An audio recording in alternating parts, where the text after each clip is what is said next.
पहला सवाल मेरा बहुत ही बेसिक सा सवाल है, आपसे जानना चाहूंगी, चूंकि 2 साल गुजर चुके हैं और आने वाले 3 साल अभी भी बाकी हैं, आप किस तरीके से सरकार के कामकाज को आप देखते हैं? देखिए, सरकार ने विपरीत परिस्थितियों में भी बहुत अच्छा 2 साल में काम किया है। जो शुरू का 1 साल था उसमें भारतीय जनता पार्टी की जो पूर्व की सरकार थी उसने बिना वित्तीय प्रावधान हुए ही काफी सैंक्शनें निकाल दी थी, जिससे हमें वित्तीय प्रबंधन में जूझना पड़ा। और उसके बाद में जब दूसरा साल आया तो आते ही ये कोरोना मार्च में आ गया, और कोरोना के बाद में जो स्थितियां बनी और आप सबने देखा होगा, लेकिन फिर भी हमारी सरकार ने सभी विभागों में एक अच्छा काम किया। और विशेषकर किसानों के लिए जो हमने वादा किया था राहुल गांधी जी ने कि 10 दिन में हम कर्जा माफ करेंगे, तो 2 लाख तक के कर्जे माफ किए। उसके बाद में जब कोरोना का समय आया तो इस संक्रमण को रोकने के लिए बेहतर प्रबंधन किए, और इस प्रकार से काम किया गया कि आप देख सकते हैं कि हिंदुस्तान में राजस्थान के कोरोना प्रबंधन के मॉडल को सराहा गया, और सबसे कम जो मृत्यु दर रही वो यहां पर रही। और देश के प्रधानमंत्री ने भी हमारी सरकार और मुख्यमंत्री जी की कार्य की प्रशंसा की कि उन्होंने कोरोना संक्रमण में बहुत अच्छा काम किया। हमारी सरकार का एक एम था, कोई भूखा नहीं सोए। जो प्रवासी लोग आए, गरीब लोग आए, कोरोना के कारण से कई की नौकरियां गई, लेकिन उनको एक को भी भूखे नहीं सोने दिया। चाहे किसानों को बिजली की बात हो, उसके किसान कर्ज माफी की बात हो, बच्चों के शिक्षा की बात हो, तमाम विषयों के ऊपर हमारी सरकार ने बहुत अच्छा काम किया, और जिससे लोग पूरी तरीके से संतुष्ट हैं। बिल्कुल डोटासरा जी, चूंकि पिछले 2 साल में जो कुछ कामकाज रहा वो बेहतरीन था, और आने वाले 3 सालों में उसी उम्मीद के साथ प्रदेश की जनता, प्रदेश की सरकार की तरफ निगाहें टिकाहें यहां पर देख रही है। लेकिन इस बीच आपके स्पेसिफिक विभाग की मैं बात करूं, शिक्षा विभाग का मैं जिक्र कर रही हूं, चूंकि कहा भी जाता है कि आज अगर हमारा शिक्षित होगा तो आने वाला जो कल होगा, भविष्य होगा, वो सुदृढ़ होगा। आपके विभाग को लेकर क्या कुछ 2 सालों में खास रहा, और आने वाले 3 सालों के लिए प्लानिंग क्या कुछ है सरकार की? देखिए, हमने सबसे पहले ही साल में शिक्षा विभाग में बजट घोषणा में 1580 करोड़ रुपए इंफ्रास्ट्रक्चर के दिए। 1260 स्कूलें क्रमोन्नत और नई स्कूलें देने का काम किया, जो राजस्थान नहीं बल्कि हिंदुस्तान में कहीं किसी स्टेट में इस तरह का नहीं हुआ होगा। काफी नवाचार हमने किए। बाल मैगजीन बच्चों के लिए की, एनुअल फंक्शन सरकारी स्कूलों में चालू किया, महात्मा गांधी इंग्लिश स्कूलें जो खोलने का काम किया, जिससे बच्चों के जो 25-25 हजार रुपए अभिभावकों के, गरीब के बेटे के लगते थे प्राइवेट स्कूल में इंग्लिश मीडियम में पढ़ाने के, वो नहीं लग रहे हैं। बस्ते का बोझ हमने कम किया। एक पिछले बजट में हमने घोषणा की कि जो ये 9 बैग डे होगा हर सैटरडे, महीने में 4 दिन शनिवार जो है वो 9 बैग डे होंगे। एनसीईआरटी का पाठ्यक्रम किया, जिससे बच्चे पढ़ करके पूरे देश में कहीं भी कम्पिटिटिव एग्जाम है उसकी अच्छे तरीके से तैयारी करें। क्योंकि भारतीय जनता पार्टी ने जो ये हमारा स्कूली शिक्षा का पाठ्यक्रम है उसी में भी अपनी राजनीतिक रोटियां सेकने का जो काम करके जो पाठ्यक्रमों में परिवर्तन किए थे धर्म के आधार पर लोगों को बांटने के लिए, उसको ठीक करने का काम किया। तो आज एनसीईआरटी पाठ्यक्रम हमने चालू किया है, क्वालिटी एजुकेशन पे हमने जोर दिया, और उसका परिणाम ये रहा कि पहली बार हिंदुस्तान में दूसरे नंबर पर हमारा राजस्थान शिक्षा विभाग पहुंचा। मैं समझता हूं जो कोरोना काल में हमने केंद्र के ऊपर दबाव बना करके, चाहे आकाशवाणी से स्लॉट लिया हो, चाहे दूरदर्शन से इसमें रेडियो के माध्यम से हमने स्लॉट लिया हो, स्माइल प्रोजेक्ट हमने चालू किए। अब ई कक्षा प्रोजेक्ट हम चालू कर रहे हैं कि सरकारी स्कूल के जो टीचर हैं वो टीचर तमाम एक इस तरीके का यूट्यूब के ऊपर वो बताते हैं। कक्षा 1 से 12 तक के लिए बच्चों को निःशुल्क वो हम सामग्री उपलब्ध करा रहे हैं, जिससे वो घर बैठे पढ़ें। अब भी हमने आओ घर से सीखे कार्यक्रम चालू किया है, जिसमें टीचर जाकर के घर पे वर्कबुक देते हैं। सारी पुस्तकें उनके पास मिल चुकी हैं, वो वर्कबुक तैयार करते हैं, फिर टीचर स्कूल में ला करके उसको चेक करते हैं, और सबके सब एग्जाम या टेस्ट लेकर के हम इन लोगों को पास करेंगे, जिससे उन बच्चों की जो नींव है वो कमजोर नहीं हो और आने वाला हमारा भविष्य बेहतर हो। इसके लिए शिक्षा विभाग में इतने काम किए हैं। बाल सभाएं हमने की है, जिसके माध्यम से 10 करोड़ रुपए लोगों ने दिए। एनुअल फंक्शन हमने किए, उसके माध्यम से 100 करोड़ रुपए भामाशाहों ने हमको दिए हैं। तो स्कूलों में जो बेहतर प्रबंधन किया, जो क्वालिटी एजुकेशन पे प्री बोर्ड एग्जाम्स करवाए, कोरोना काल होते हुए भी बोर्ड की एग्जाम बीच में रह गई थी, उनको पूरा करा करके बच्चों को डॉक्टर, इंजीनियर और बनने के लिए मौका दिया।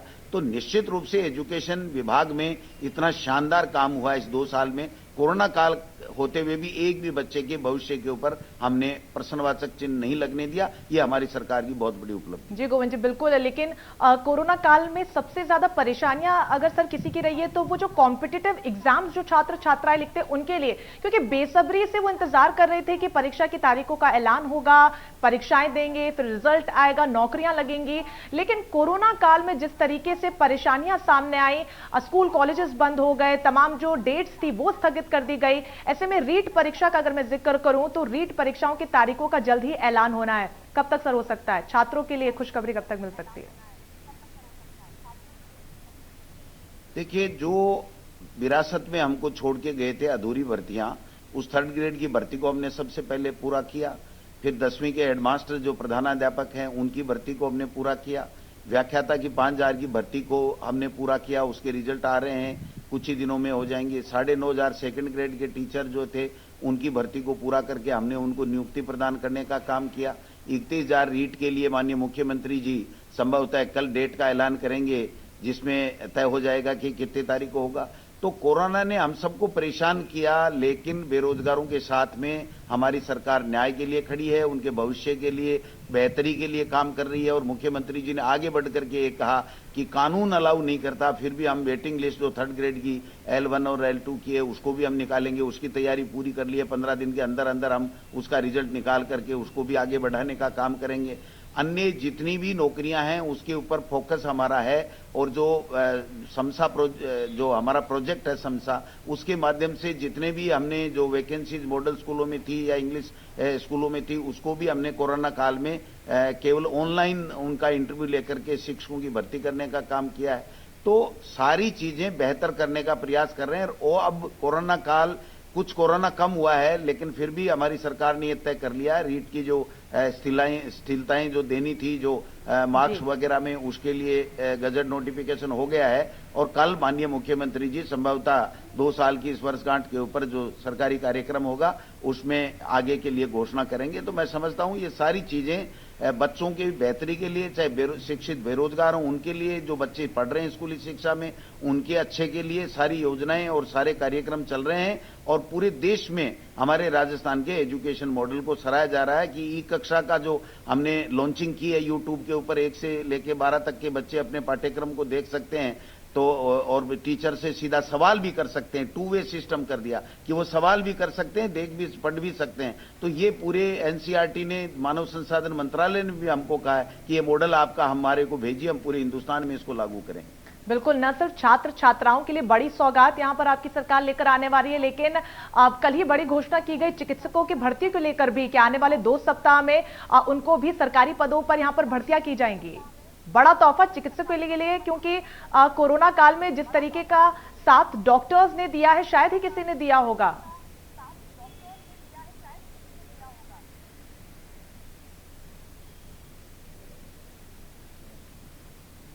गोविंद जी, आवाज मिल रही है आपको?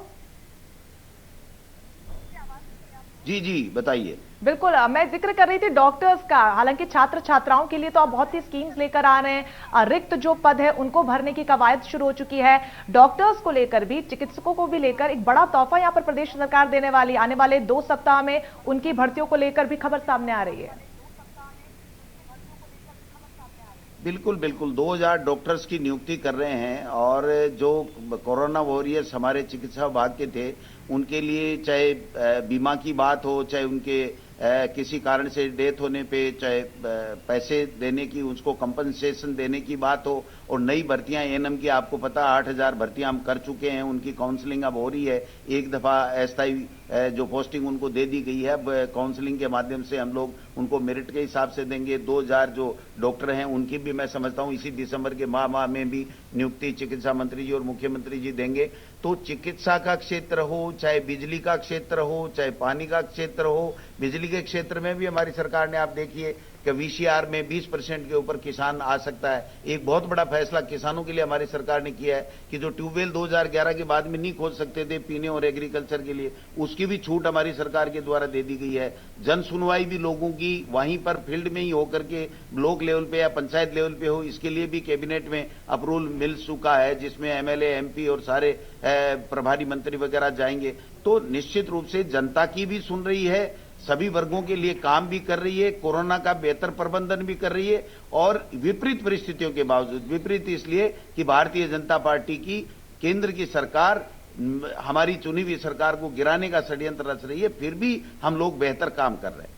बिल्कुल, यहां पर काम लगातार किया जा रहा है, लेकिन विपक्ष अपनी भूमिका पूरी तरीके से बखूबी निभाता हुआ, डोटासरा साहब, यहां पर विपक्ष ने हाल ही में ताजा आरोप लगाया कि किसानों को लेकर कर्ज माफी के जो तमाम दावे राज्य सरकार द्वारा किए जा रहे हैं वो झूठ हैं। इसके अलावा बेरोजगारी का जो स्तर है वो भी बढ़ा है और साथ ही साथ कोरोना महामारी, जिस मरुधरा मॉडल को लेकर आप हमेशा से सराहे जा रहे हैं, आगे बढ़ रहे हैं सरकार में, उसको यहां पर पूरी तरीके से फेल बताया विपक्ष ने।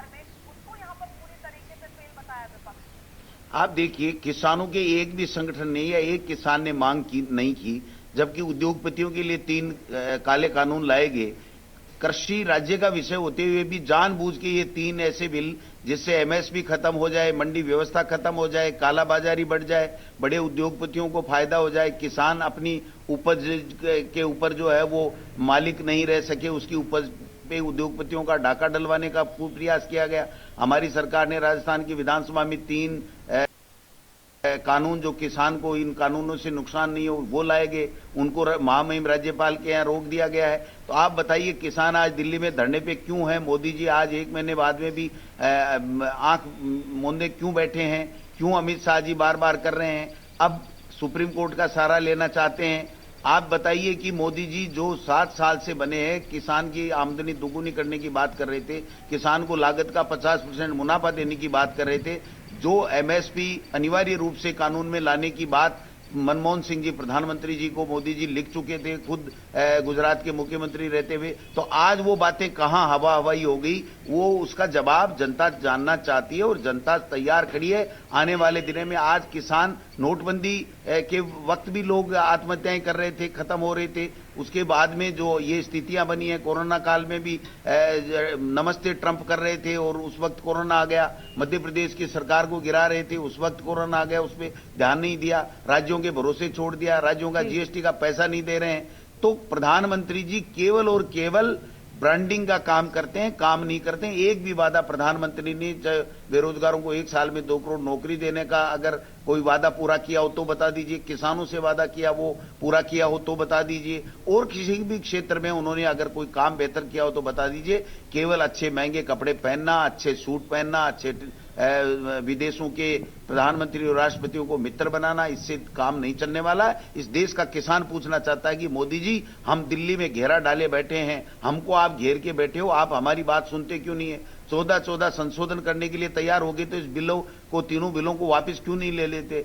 जब कृषि राज्य का विषय है तो केंद्र इसमें किसको फायदा देने के लिए काम कर रहा है? ये सवाल जनता पूछना चाहती है मोदी जी से। बिल्कुल, सवाल कई हैं और ऐसे में विपक्ष ने यह भी सवाल उठाया, क्योंकि हाल ही में आपने कहा कि घोषणा पत्र में हमने 502 वादे किए थे, इनमें से 252 जो परियोजनाएं हैं वो भी हमने पूरी कर ली है, लेकिन 173 जो हैं वो अभी बाकी हैं। इन्हीं आंकड़ों पर पलटवार होते हुए विपक्ष का यह कहना है कि कागज भी आपका, स्याही भी आपकी, जितने मन हो उतने वादे गिनवा दीजिए। नहीं, ये तो रिकॉर्डेड चीज है। सरकार ने अपनी किताब छापी है, बाकायदा इनको दी है, वेबसाइट पे पड़ी है, पीसीसी की वेबसाइट पे पड़ी है। आप बता दीजिए ना कि कौन सा वादा झूठा बता दिया जो हमने पूरा नहीं किया हो। और बाकी के जो वादे हैं वो सतत प्रक्रिया में रहते हैं, 5 साल लगते हैं। ऐसे ऐसे कई वादे हैं जो 5 साल तक वो चलते रहते हैं रूटीन में, उसको आप कंप्लीट नहीं बता सकते। बाकी अगर प्रमुख विपक्ष की भूमिका भारतीय जनता पार्टी निभाता तो हम उनको धन्यवाद देते कि ठीक है, जनता के लिए कोई समस्याएं हैं, कोई सुझाव हैं, कोई योजनाओं में कमी खामी है तो बताइए। ये तो मुख्यमंत्री बनने का सपना देख रहे हैं, मुख्यमंत्री का लुका छिपी का खेल खेल रहे हैं। खुद प्रदेशाध्यक्ष जी कह रहे हैं कि बड़ा चेहरा नहीं चाहिए भारतीय जनता पार्टी को, तो वो मोदी जी के लिए कह रहे हैं या वसुंधरा जी के लिए कह रहे हैं या और किसी के लिए कह रहे हैं, मेरे तो समझ में आ नहीं रहा है।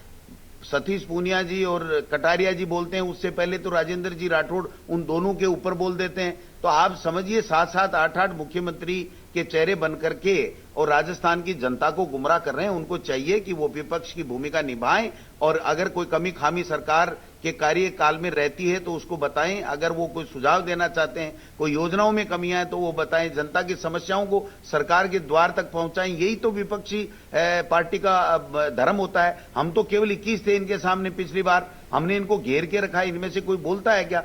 जब पूनिया साहब विधानसभा में बोलते हैं तो बड़े बड़े नेता गायब हो जाते हैं कि हमको नहीं सुनना।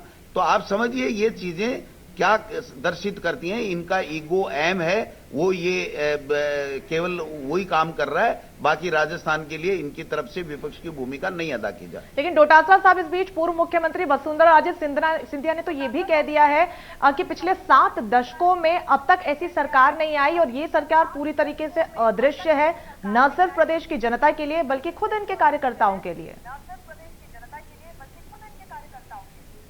केवल इतना कहना पर्याप्त नहीं है। वो मुख्यमंत्री रही हैं, 2 बार मुख्यमंत्री रही हैं, उनको ये बताना पड़ेगा कि इस योजना में ये कमी खामी है, ये वादा कांग्रेस ने किया था, ये कांग्रेस ने पूरा नहीं किया, ये मोदी जी ने वादा किया था, ये पूरा कर दिया है। वो एक बड़ी नेता हैं, तो बड़ी नेता के साथ में उसको आंकड़ों के साथ में बात करनी पड़ेगी।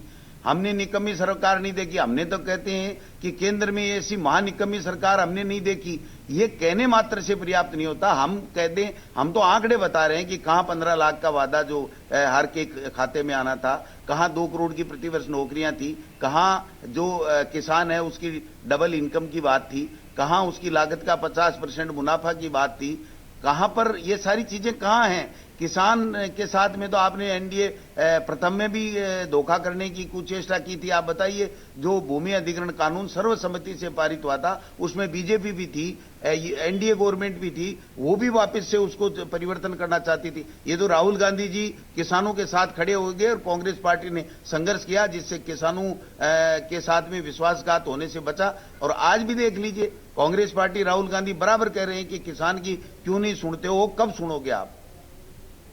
बिल्कुल, यहां पर किसान आंदोलन को लेकर लगातार जिस तरीके से तमाम राजनीतिक पार्टियां अपना अपना पक्ष रख रही हैं, अब राजस्थान में भी राज्य सरकार खुलकर समर्थन में सामने आई है। लेकिन इन सबके बीच जिस तरीके के सवाल लगातार उठ रहे हैं, ऐसे में विपक्ष का यह भी कहना है कि अब जो काम हुए हैं वो धरातल पर कहीं नजर नहीं आ रहे हैं और यही वजह है कि अविश्वास कहीं ना कहीं जनता में पनप रहा है। उसका नतीजा पंचायत चुनाव में देखने को मिला। विपक्ष ने आरोप लगाया कि राज्य में सत्ता में होने के बावजूद पंचायत चुनावों में बेहतरीन प्रदर्शन कांग्रेस नहीं कर पाई, हालांकि नगर निगम चुनावों में बेहतरीन प्रदर्शन आपकी सरकार करा। आप 25 में से 25 संसद देने के बाद में जो सांसद हैं उन्होंने एक प्रोजेक्ट लाया हो तो बताओ। जल संसाधन मंत्री हैं गजेंद्र सिंह जी, एक प्रोजेक्ट 1 रुपया राजस्थान में लाए हो तो बताओ। इनमें से कोई फील्ड में गया हो तो बताओ। ये केवल काल्पनिक बातें करते हैं। विपक्ष की तरफ से जैसे जुमलेबाजी होती है, वो जुमलेबाजी करने का काम करते हैं। इनको फुर्सत ही नहीं है सरकार को गिराने में और आपसी मुख्यमंत्री को एक दूसरे को काटने में। भारतीय जनता पार्टी में इनको अगर है तो ये फील्ड में बताए नहीं कि फील्ड में काम नहीं हो रहा था। आप बताइए कि हिंदुस्तान के प्रधानमंत्री कैसे कह चुके कि कोरोना काल में बेहतर प्रबंधन राजस्थान की सरकार ने किया है, इसको एग्जाम्पल बनाना चाहिए। भीलवाड़ा मॉडल, हमारा रामगंज मॉडल पूरे विश्व में कैसे प्रसिद्ध हुआ, आप बताइए। ये कहने से कुछ नहीं होता है। आप अपना ब्यौरा दीजिए कि 25 में से 25 सांसद देने के बाद में आपने इस राजस्थान के लिए क्या किया, इस जनता के लिए क्या किया। जिस तरीके से लगातार आरोप लग रहे हैं और यही राजनीति का हमारे देश में स्वरूप भी है कि विपक्ष अपना काम कर रहा है और राज्य में होते हुए, सत्ता में होते हुए आपको अपना काम करना है। प्रदेश कांग्रेस कार्यकारिणी का जल्द ही गठन होने वाला है। आपसे जानना चाहेंगे कितनी जल्दी वो होगा और क्या कुछ खास रहेगा उसमें? बिल्कुल जल्दी ही होगा और हम सब ने अपनी पूरी तैयारी कर ली है। प्रमुख कार्यकर्ता नेताओं की जो है हमने फीडबैक ले लिया है। प्रमुख नेताओं से फीडबैक ले रहे हैं, कार्यकर्ताओं से फीडबैक ले रहे हैं और जल्दी हम दिसंबर के माह में संभवतः इस कार्यकारिणी का जो है गठन कर देंगे और उसके बाद में हम लोग सरकार की जो अच्छी योजनाएं हैं उसको फील्ड तक ले जाएंगे, बताएंगे, बेहतर प्रबंध, जनता के बीच में जाएंगे। हमने ये भी तय किया है कि जन सुनवाई के रूप में प्रत्येक मंत्री, विधायक सबके सब जनता के बीच में महीने में 2 बार अनिवार्य रूप से कम मीटिंगें लेंगे प्रशासनिक अधिकारियों के साथ में। और ये कोरोना कम हो जाएगा तो प्रशासन गांव के संग अभियान भी हमारी सरकार चलाने के मन बना रही है। तो मैं समझता हूं हम जनता के प्रति जवाबदेही हैं और जनता के प्रति हमारा समर्पण है। हम लोग राजस्थान की जनता की सेवा करते हैं, उनकी विश्वास, आशा और विश्वास के ऊपर हम लोग खरे उतरेंगे। लेकिन विपक्ष को चाहिए कि प्रमुख विपक्ष की भूमिका निभाए, सरकार को गिराने का षड्यंत्र नहीं करे, केवल जुमलेबाजी नहीं करे और मुख्यमंत्री बनने के सपने नहीं देखे। बिल्कुल, और क्योंकि सबसे ज्यादा महत्वपूर्ण अगर कोई है तो वो है जनता। और चूंकि जिक्र आप जनता का कर रहे हैं तो मेरे जहन में ये सवाल है कि चूंकि कोरोना महामारी जरूर है और यही वजह है कि बेहद सादगी से आप 2 साल की इस वर्षगांठ को मना रहे हैं, लेकिन फिर भी आपसे जानना चाहूंगी कि वर्षगांठ का अगर तोहफा अगर आपको जनता को कुछ देना हो तो वो क्या होगा? निश्चित रूप से देखिए, और बेहतर तरीके से आने वाले 3 साल में जनता से जो वादे किए गए हैं उनको भी पूरा करेंगे, और उससे भी आगे बढ़ करके जनता जो चाहती है, जो जनता जनार्दन भगवान का रूप होती है, जिसने सराखों पे बैठा के हमको सत्ता में लाए हैं, उनके लिए बेहतरी के लिए, बच्चों की उज्जवल भविष्य के लिए, किसान के लिए, दलित के लिए, माइनॉरिटी के लिए, सभी लोगों को 36 कौमों को साथ में।